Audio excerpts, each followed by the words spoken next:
Pasaian hainbat hizkuntza hitz egin izan dira aintzinatik. Hala nola euskara, gaskoiera, gaztelania eta galiziera.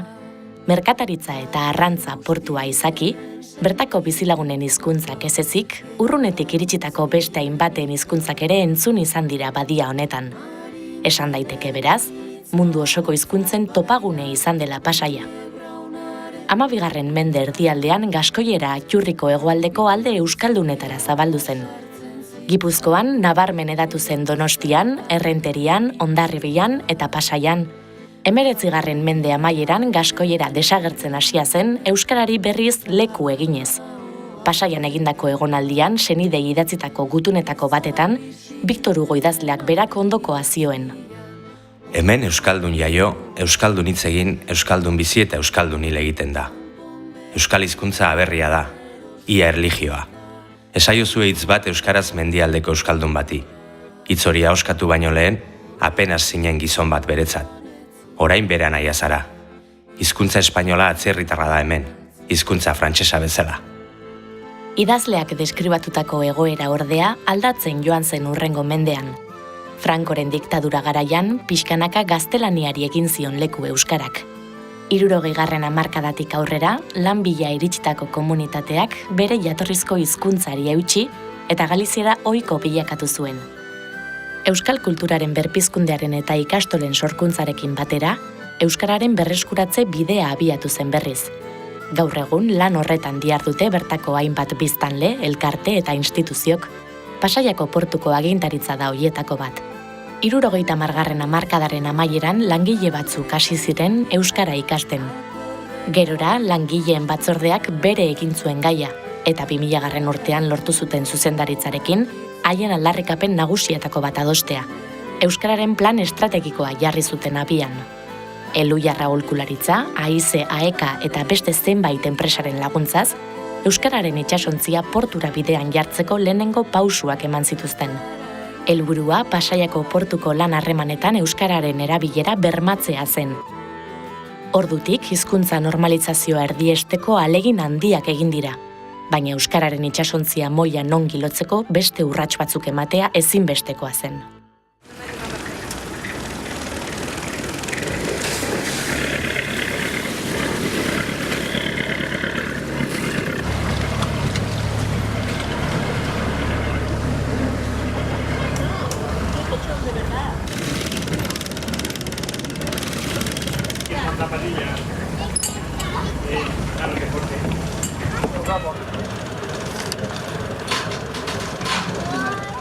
Portua beti konsideratu izan du da nolapateko geto bat bezala, ez? Bailara bai, euskalduna, eta horrela, baina portua nola estaduna den, erdi militarizatua, erdi funtzionario estatalak. Ni uste horren dela 8 urte hasi zen olako movimiento handia. Leheno zegoen movimientoa, baina beste modura, beti izan zen gatazka, enpresa eta langileen artean, nune genuen gauza bat, beraiek esaten zuten ezin dula.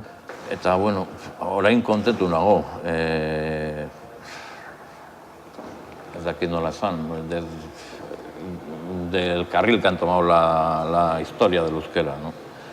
Pero bueno, yo creo que se podía hacer más si las instituciones lo tomaran de otra manera.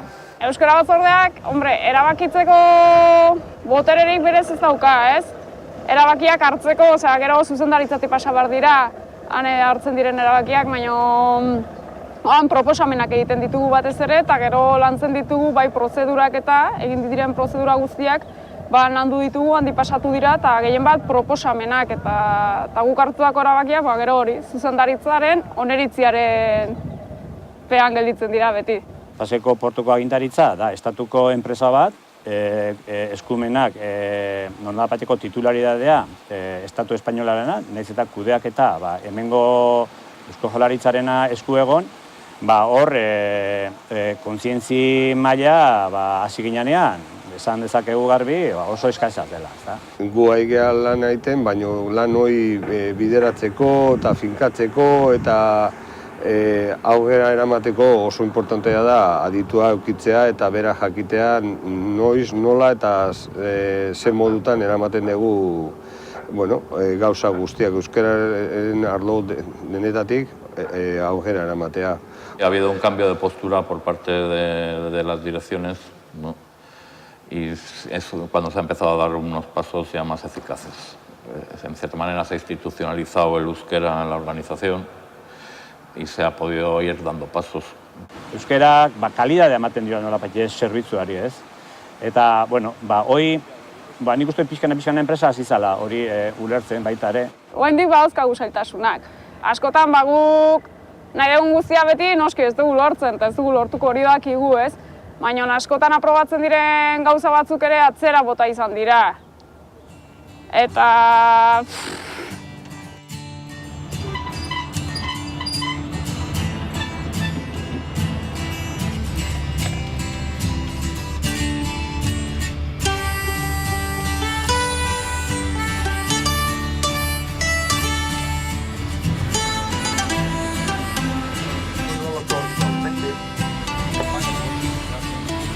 Itsasontzia portura onik iristeko mapa ez da nahikoa. Ingurunea ongi ezagutzen duten kapitainien laguntza beharrezkoa izaten da itsasontziak behar bezala porturatzeko. Hori da Pasaiako portuko praktikoek egiten duten lana.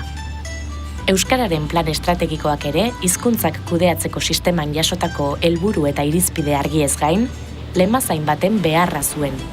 Hizkuntzaren normalizaziorako neurriak kudeatu eta teoriatik praktikara behar bezala gidatzeko.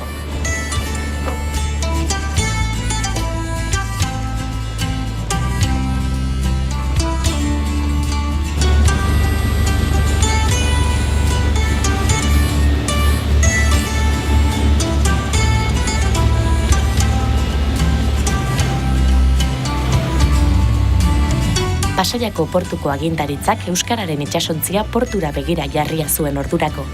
Baina atoiontzi lanak egingo zituen pertsona bat kontratatzea ezinbestekoa zen, ordura arte egindako lana itsas zabalean ondora etzedin. Hoiek dira gaur egun euskara teknikariaren zeregin nagusiak. Ontzia atoian eraman, gidatzen lagundu eta ongi lotu atzera ezin bihurtzeko. Euskara planak 1989an sortu ziren portuan lehenengo lan hitzarmenaren markoan. Entonces se llegó a un acuerdo entre las partes para llevar adelante un plan de euskera por primera vez. Ese acuerdo tenía como dos vertientes. Por un lado se acordaba un plan de euskaldunización para la plantilla y por otro lado unos objetivos en cuanto a normalización de los documentos, pero que entonces todavía eran poco precisos. Printzipioz, nik hona etorri nintzenean ja bazegoen hizkuntza kudeatzeko sistema bat, martxan, abian, bere onarpen guztiekin, politikarekin eta prozedurekin. Eta azkenean ere helburua da prozeduretan araututa daukaguna, egunerokoan praktikan gauzatu ahal izateko laguntza ematea erakundeari, ez? Ya en el año 2000 empezamos con el diagnóstico de situación, por primera vez se hacía un diagnóstico para ver cuál era la situación del euskera en la empresa, que nos serviría después de base para hacer el primer plan de euskera. Todo esto lo hicimos con el apoyo técnico de Luyar. En ese diagnóstico lo que vimos es que mayoritariamente el idioma que se utilizaba en el trabajo era el castellano. A pesar de que había un porcentaje de euskaldunes y de trabajadores y trabajadoras que tenían conocimientos de euskera pues bastante alto, que alcanzaba prácticamente el 40%. Orokorrean eta batez ere nik igual gehien baloratzen dudana da egon den giroan eta edo euskara erabileran hobekuntza. Dexente nabaritu da batez ere euskera hitz egiten ez duten lagunen artean, nek asko eskertzen dut egunon hori erantzutea euskaraz ere bai. Konturan hartu behar da, politikan eta prozeduretan erregulatuta daukaguna oso ambiziosoa dela guretzako daukagun egoerarekin. Orduan argi daukagu epe motz batean ez dugula lortuko hor prozeduretan araututa daukagun guztia betetzea, baina pixkanaka eta erakundearen erritmora eta ezaugarrietara egokituta, eta are gehiago sail eta departamentu diferentetara egokituta, gure erronka nagusiena da etengabe hobetzen joatea. Toda la documentación, el nombre de la empresa, la memoria, las comunicaciones con los clientes, con los proveedores, con las instituciones, todo estaba en castellano. El euskera entonces solo se limitaba a lo que eran las relaciones informales entre los trabajadores. Paso sailetan eretzako da batez ere idatzietara pasatzea. Zeren erlazio informalean edo naiz edo lanekoak izan askoz normalagoa da baita ere euskeraz zera egitea edo. Baina gero idazterakoan ere askoz komplikatuago da. Hor aurrera egin behar dugu horikan. Hemen egin den ahalegina urte askotan zehar, eredugarria eta txalogarria dela, ez? Baldintzak zirenak zirelako. Orduan, niretzako sorpresa bat izan zen, ez nuen espero hain aurreratuak egotea zentzu horretan, ez? Positiboena da, batez ere langile euskaldunak zeuden lekuetan eta bar, bai pasa garela euskeraz askoz gehiago lan egiteari. Bai ahoz eta baita ere idatziz batez ere. Después ya vino el segundo plan, vino el establecimiento de un sistema de gestión de lingüística, se obtuvo el Bikain de plata y sobre todo el salto cualitativo que hubo en el tema del euskera fue cuando se incorporó una persona a la plantilla, una persona con la especialización necesaria para empezar a llevar ya todo ese proyecto de forma interna, ¿no? Con recursos propios de la empresa. Ez da oso ohikoa estatuko administrazioaren barruan dagoen enpresa baten euskara teknikari bat kontratatzeko prozedura bat martxan jartzea eta gainera kontratatzea, ez? Orduan hori guztiak aldeko haizea edo aldeko lana egin du zentzu horretan. Orduan izan da faktore askoren, ez dakit, elkargune bat edo bateratze bat eta horrek ahalbidetu du egiten ari garen guztia. Yo, desde luego, recuerdo esa época pues, como un momento de gran ilusión, ¿no? Por parte de todo el mundo, porque era la primera vez que se iban a destinar unos recursos específicamente para lo que era el euskera. Y sobre todo porque era la primera vez que había unos objetivos, un plan de actuación, un seguimiento de esas acciones, pero lo que igual marcaba la diferencia y hacía que la gente estuviese muy entusiasmada con el proyecto era que se daba participación a todo el mundo. Era la primera vez que había un proyecto integral, ¿no? que afectaba a toda la plantilla. Gero konturatzen zara, aurrerapen maila hori gehiago dela maila erregulatzailean edo araudi mailan. Gero teoriatik praktikara oraindik ere hemen jauzia handi bat eman beharra daukagula. Baina, bueno, behin erregulatuta daukaguna hain txukuna izan ondoren, gehiago da etengabe lanean aritzea, etengabe jarraipen bat emate egiten diogun lanari, etengabe aurreratu eta etengabe hobetzeko. Eta guretzako helburu nagusiena da noizbait guk egiten dugun lana bi hizkuntzetan egiteko aukera edo gaitasuna edukitzea.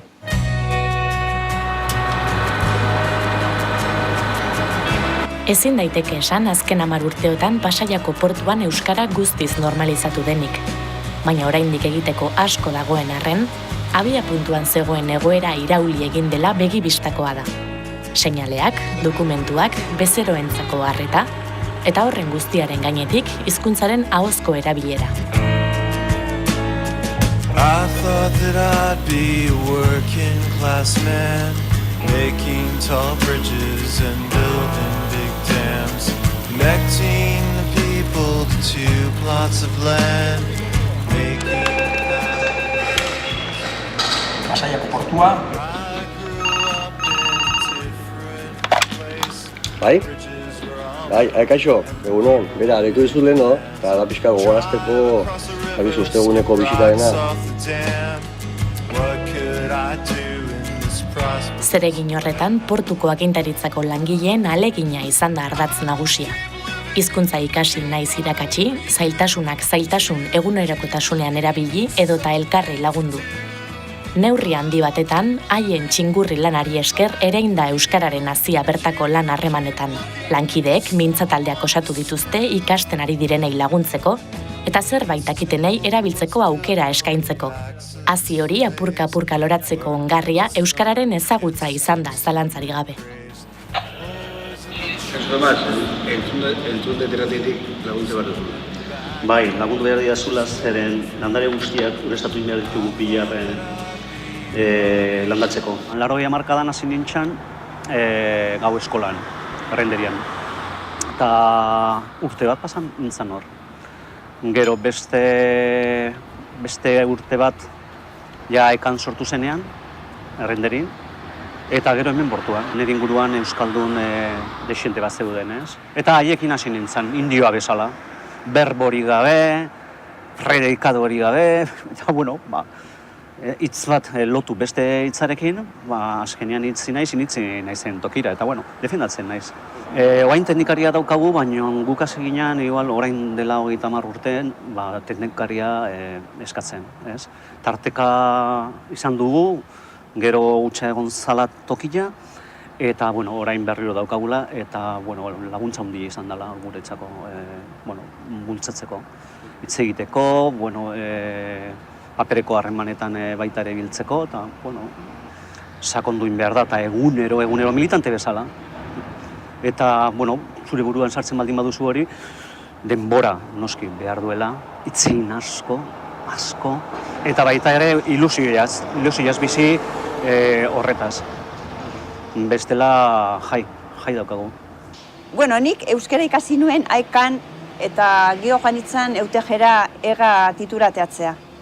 2 urtetan egon nintzen eutege, baina gio hemen jarraitu genuen euskararekin eta bueno, zerbait laguntzen eta zerbait, bai, ikasten bai zerbait. Ni gaztea nintzenean, hasi nintzen, eta bueno, lehen gaur baino gehiago nekien. Eta bueno, orain berriro hartu dut, bueno, orain dela ja 10 urte dolako zerbait, ja, bueno, euskarak ikasten ari naiz. Joan den urtea 2 egun astero egin genituen klaseak, ia 4 ordu, eta aurten 3 egun astero, 2 ordu eta erdi. Eta, bueno, prinsipioz talde txiki bat gaude, eta, bueno, ondo, osea, gustora gaude hemen lanean ikasten, barkatu. Bai, galdu nuen, bueno, utzi nuen, bueno, urte asko. Eta, bueno, itxegin gabe edo itxegin gutxi, galtzen dezu, ezta? Duela 5 urte, euskeraz hitz bat ere ez, oso gutxi. Jakin bai, baina soltatu hola, eta orain? Oso gutxi, eta orain aldatu da ja. Aldatu ez? Bai, aldatu da. Eta, bueno, normala da. Mala? Bere egitea, 2 egun, astean 2 egun egitea, hasi ginen mintza laguna egiten eta orain ez dugu egiten zen, ja. Nola gaude elkarren ondoan, handokien hori ja etxe egiten dugu euskaraz. Nola ditzen da. Ni sartu nintzen dira liante eta ikusi nuen beharrezkoa zela euskararen sarrera egitea. Euskara etzegoen inola etzan entzuten, naiz eta batzuk jakin. Eta orduan, bueno, nek esan nuen, saio bat egingo dut gutxinez puskatzeko lehenengo muga. Gero egon nintzen, itzultzaile bezala dokumentuak itzultzen, dokumento batzuk itzultzen, eta bueno, ekarri zizkidaten librutxu batzuk, eta baina nik eskatzen ditunak ez. Sartzeko itsasuntzia, 130 metro gehiago baduka itsasuntzia, ez lora. Sartu bidea dute, marea de día de noche, de 70. Goizean o gabian? Goizean o gabian, bai. Goizean o gabian. Eta 150 gehiago, ja, goizean. Gero abera atrakez, Beti bezala, ez? Atrakez egiten dugu, eta, bueno, nola da gure lana. Zuen lana? Eta, bueno, zuen lana zela mareak, zenbat marea mota daude, zenbat itxas gora, itxas bera, baino gero... Hoi jarri behar du. Zer den, itxaskirria... Itxaskirria, zagail barea, itxaskirria, zagailoa, zagailoa handia, rizatu ezakin nola ezaten da, rizatua. Proposatu nien batzuei euskara ikastea. Garai hartan inglesa ematen zan, direktoriak antolatu zuen talde bat, batez ere zeuden ingenieros de caminos eta holako batzuk, eta haiei ematen zien inglesa. Eta etortzen zan, inglesa natibo bat etortzen zan erakustea. Astean 2 aldiz izaten zuten uste dut. Eta orduan nik esan nuen, eta nola ez euskara, ez? Bueno, hitz egiten dugu, gutxi, baina, bueno, batzuekin lehenengo esaldiak edo hori euskarak egiten dugu, baina, bueno, ja, elkarrizketa luzea egin behar dugu, bueno, ja, erderaz egin behar dugu, bestela ezin dugu, oraindik ezin dugu. Euskalduntze prozesu hau abiatu zenetik, igual dira 10 urte, abiatu zenetik hau, dire batzuk ja animatzen direla euskaraz erabiltzen gurekin. Gutxi, baina badire. Eta bakan batzuk ja inkluso idatzitan idazten dute euskaraz. Zuenean baduzu praktikoak edo amarradoreak, eta horiek eskualdunak direk egin. Amilibiaren metodoakin hasi ginean pixkat, orduan ez zeuden beste metodorik, bere batea zen usten dut jalgiadi, eta, egin zen normala, baina behin ez genuen izan baimenik, zatut, egiten genuen, baina inor ez ziguten kontrolatzen, han pasatzen genuen ordu bat. Uste gehinez ordu bat izaten genuela, mugatu zen, baina ez genuen nahi pasa. Nik nuen baian baiekin, ez dakit, urte pare bat, olako zerbait, eta zailagoa zen hori. Hori klasean errexagoa da. Giroa desberdina eta motibatzua handia da ere. Poliki hasi gara, hombre, eguneko porcentaia txikia. Baina, aldatzen. Baina, hemen entzutea telefonoz edo idatiz euskera, zerbait handia, ez?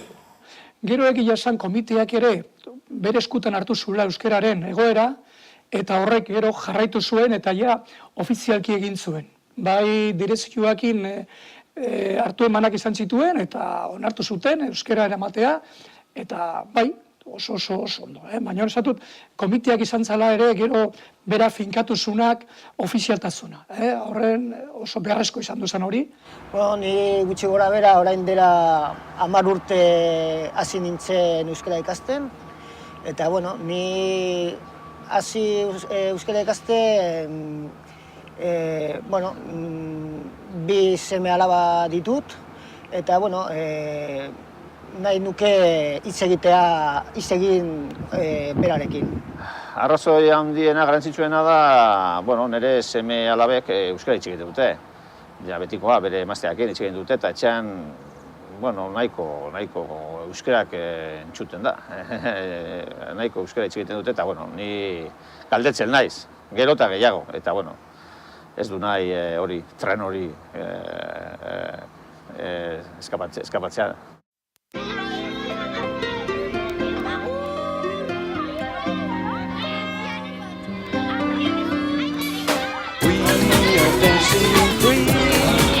Let the music take your body tonight. Pasaiako agintaritzak portuko lurretan dauden baliabide anitz kudeatzen ditu. Berezko zereginez gain, kanpoko enpresei eremu horretan lan egin alizateko kontzesioak ematen dizkie. Beraz, Pasaiako portuko agintaritzak egunero beste enpresa eta erakunde batzuekin izaten ditu harremanak. Inguruko enpresak ere euskara planean barneratzeak berebiziko garrantzia izan du. Eragile ezberdinak helburu komun bati begira jarri baititu. Lanpostuetara belaunaldi berriak iritsi ahala, euskararen presentzia hazi eginda eta horrek bultzada eman dio erabilerari. Egun, kontratazio berrietan euskararen ezagutza bermatzea da helburu nagusietako bat. Ni arlontan hasi nintzanean, bisitaketa hori egiten zutena, normalian beti egiten zuten gazteleraz. Orduan nik hasi nintzanean, pixkat hartu nunik ardura bisitaketarako, eta eskentzen genuen ikastolari, bisita euskaraz egitea ere, eta eskertu ziaten desente, ikastola batzuk esan ziaten, euskaraz ikasten egizian, eta repente dena gazteleraz, eta nahiko ondo. Eta ikusi duzunez, gaurko bisitan, nahiko ondo pasatute, ikastute gauza desente, kontentu juten dira, eta hori da importantena. If you believe in me, let your body move. If you believe in me, tonight. We are dancing free. Let the music take your body tonight. We are family. Let the shines come into your eyes.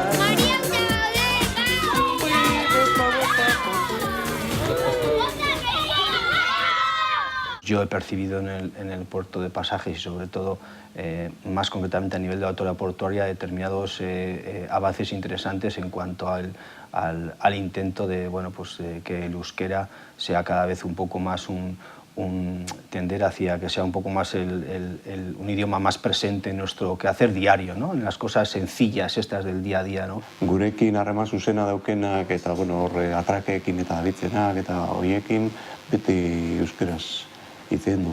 Eta gero baita lehen esan duzun moduen, bai remolkadoriekin, bai amarradorekin baita. Paseoko portuan, nire baitutena da, pixkat, 2000-tik nagotik, igual batez ere, ez ez, kartelak, eskutitzako, bizkuntzetan jartzea. Hombre, beti hobetu daiteke, hori argi eta garbi dago, baina, nire ustez nahiko barneratuta dago euskararen ez dizut esango beharra, baizik eta erabilpena. Guk igarri duguna da, geroz eta euskara gehiago erabiltzen nahi dela. Bai agintaritzakin eta bai klientiekin adibidez. Porque gure klientiak adibidez, badia Gipuzkoako kliente asko dira, eta jende gaztia sartzen nahi da lanpostu berrietan euskara erabiltzen. Ezaguna baldin bada eta euskalduna baldin bada noski, euskara ez egiten. Nik behintzat euskara ez egiten dut. Bestiek euskaldunak baldin badia noski, euskara egingo dute.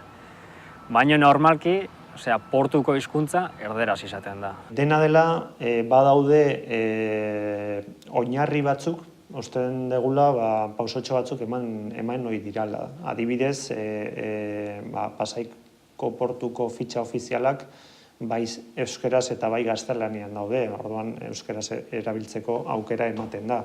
Orain dela 20 urteko egoera eta oraingoa erabat aldatu denez, nabaritzen da, pila. Los aspectos relacionados con la seguridad que pretendemos un poco que llegue lo máximo posible al ciudadano, pues bueno, sí que estamos consiguiendo que prácticamente al documento en erdera se vaya asociado siempre el documento en euskera, ¿no? Hitzarmena sinatu genuenetik, dokumento batzuk eta zer indu gure ahalegin gara baitza.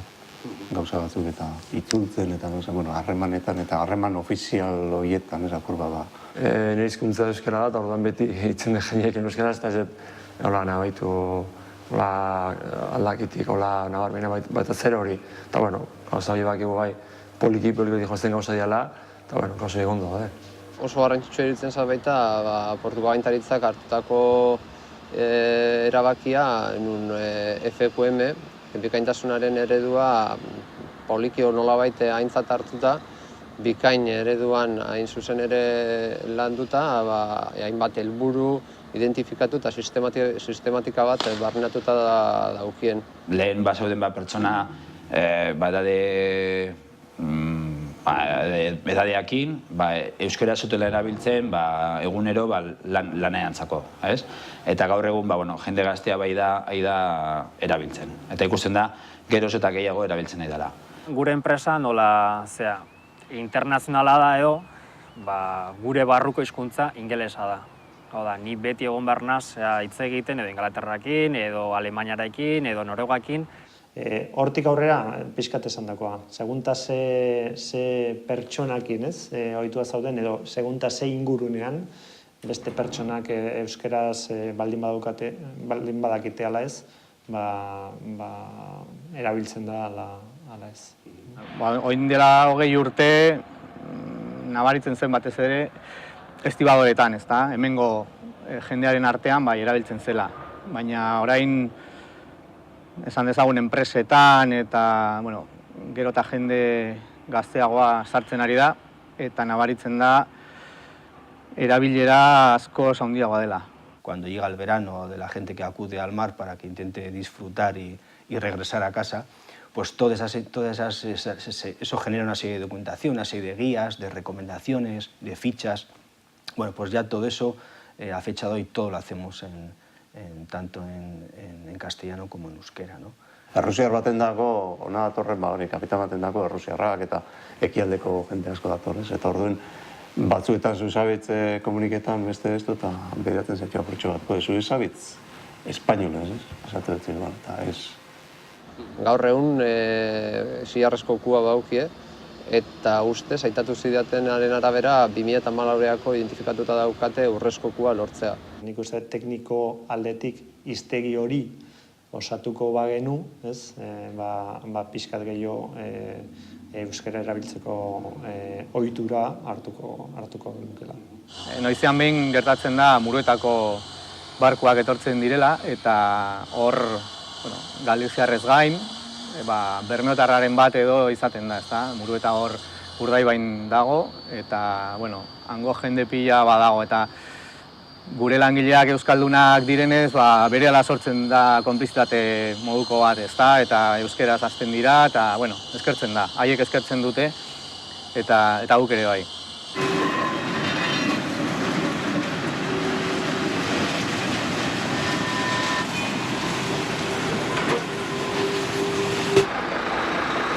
Kaizengoa, berrigotz, hortzauden. Bai. Begira, oraintxen bukatu dugu tren erdia hemen, eta bagoaz, muelle reloj avanzadora horreagoaz orain, goizeko izuriana begira bat ematea eta abisatuko horrela orain, Vale, oso ondo.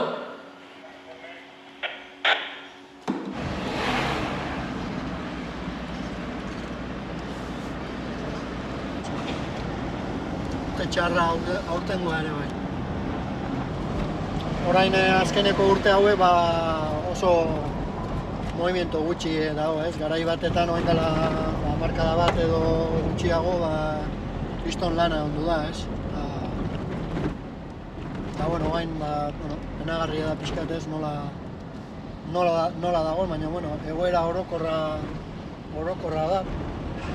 Hemen azkenian kate bat da, leheno kriston lana eta denentzako lana da.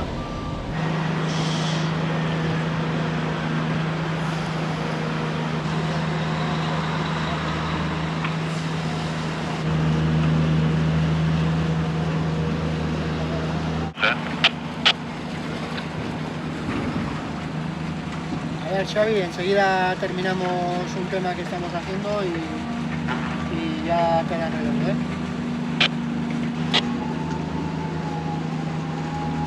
A ver, kaizengoa, igotz, hor zauden. Hemen gaude avanzadoan, eta, goizeko isuriko asuntua, molean ja legorra do, garbi do, eta, uretan goizian bezala pixka do, baina garrantziri gabe, Anderolea jetxira, galdezka nola izuen asuntua, eta omen dena hobetu dikuala, jakiteko. Hala laizter dugu.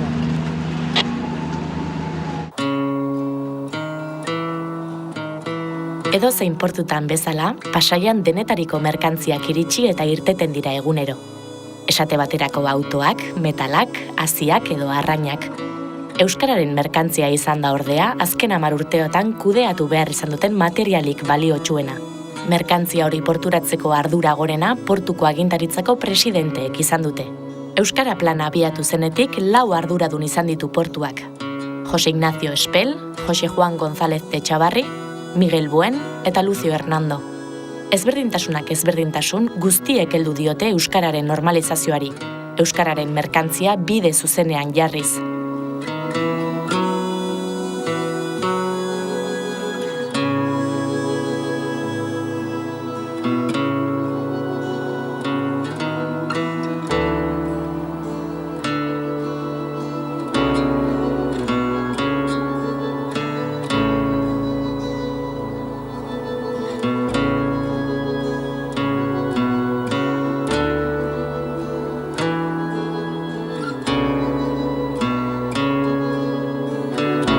El plan de euskera se comenzó el año 99, del siglo pasado evidentemente, y lo basamos fundamentalmente en 2 aspectos. Uno, que había muchísimo euskaldun dentro de la propia autoridad portuaria, entre los empleados, por tanto tenían gran interés en desarrollar el plan, y luego en la voluntariedad de la gente. Se apuntaba el que quería, no se obligaba a nadie y tuvo un éxito extraordinario. Lo primero que se nos ocurrió hacer es un vocabulario, no vamos a llamarle diccionario, de términos marítimos en euskera que no existía. Entonces se hizo un vocabulario con un trabajo muy eficaz, incluso por parte de empleados de la propia autoridad portuaria, y aquello fue un pequeño hito. Y seguimos, continuamos, y afortunadamente mis sucesores también continuaron con el plan y creo que hoy en día pues, ha tenido un gran éxito y es un hecho real que el puerto, pues, diríamos que casi es bilingüe. Erakunden ikuspegitik, Pasaiko Portu agintaritza estatuari lotutako erakunde bada, eta ikuspegi horretatik badu halako jokaera aitzindari bat, estatuak Euskal Herrian duen erakunde euskaltzaleena dalako. Beste alde batetik, erabiltzaileen aldetik, Gipuzkoako industri gune nagusiena da Pasaikoa, eta hor euskararen erabilera txertatzeak bere biziko garrantzia du, azken batez ingurune euskaldun batean erabiltzaile gehien izan bertan direlako. Eta azkenik, Pasaiko Portu agintaritzan bada halako barne indar bat euskara plan hauek egiteko nolabaiteko sortzaile eta eragilea dena, eta nik uste dut horrek barne indar bat ematen diola. Barne indarra, erabilera eta erakundezan nik uste dut ematen diola halako osotasun jakin bat. El aprendizaje de una lengua y el uso de una lengua, desde mi punto de vista, tiene que estar incentivado, pero no tiene que ser una imposición porque entonces produce rechazo. Pero buscar fórmulas para incentivar el aprendizaje del euskera y el uso del euskera, insisto mucho en ello, porque solo con el aprendizaje no sirve, es necesario trasladar ese aprendizaje, aunque sea en lenguaje, y que se me perdone la expresión, comanche, pero que la gente cuando ha aprendido a decir eunon, eskerrik asko, gabón, agur y arte, que lo utilice, aunque lo utilice mezclado con el castellano, pero que lo utilice, para que se vaya asentando en el uso y la costumbre. Los usos y costumbres son tan importantes como las normas, sin lugar a ninguna duda. Tengo la suerte, como último presidente o actual presidente de la autoridad portuaria, de recoger los frutos, ¿no?, de un trabajo de 10 años. Este proceso no termina aquí, como cualquier proceso de aprendizaje, esto es a futuro, es decir, lo que se llama la formación continua, pero yo creo que un poco la situación y el encuentro de los 4 presidentes estamos demostrando una responsabilidad que muchas veces, ¿no?, con el tema del euskera ha servido de arma arrojadiza dentro de la sociedad vasca, ¿no?, pero que hoy se ve con nuestra presencia que es un proyecto común, compartido, con futuro y que debe seguir adelante.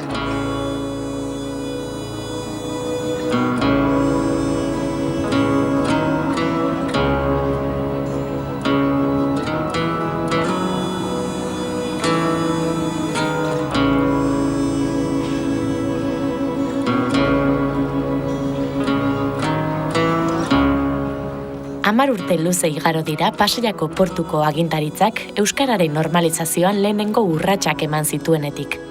Artean, 100 itsasontzi etorri eta joan dira, eta milaka tona material ekarri eta eraman dituzte. Ez da alferrikako lana izan. Euskararen egoerak nabarmen egin du hobera, bai langileen artean, baita instituzioaren barne eta kanpo harremanetan ere. Oraindik asko dago hobetzeko ordea. Euskararen itsasontziaren branka erronka berriei begira jartzea da orain helburua. Iparrorratza doituz, normalizazioaren portura eramango dituen nabigazioari eusteko.